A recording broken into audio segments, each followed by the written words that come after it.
played his last year here in Minnesota, and so I think he had a tough decision to make. What was going to be his job and kind of his second chapter going forward, and he shared with me, years later that it was important to him to be around his children, to be around his boys. Cooper was 10 years old at the time. I was 8.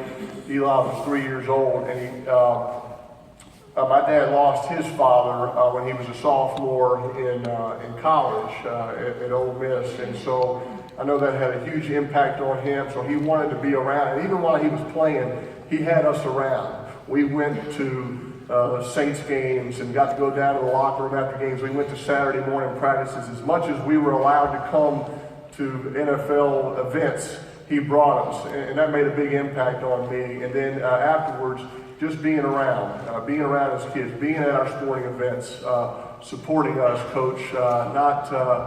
My dad never really coached us in any individual team sports, but his rule was, if we wanted his help, we had to go ask him. We had to say, Dad, will you come and shoot some hoops with us? Will you come and throw some passes? Will you come and hit us with ground balls?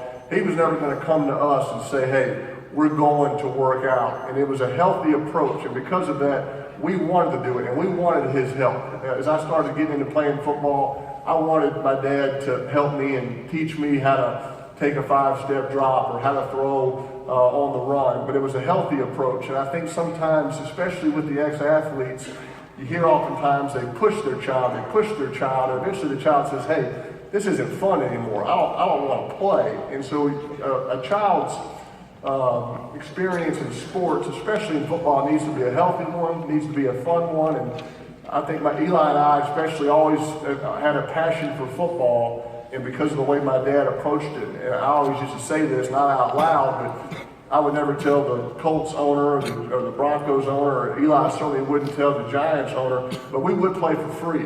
We love football that much.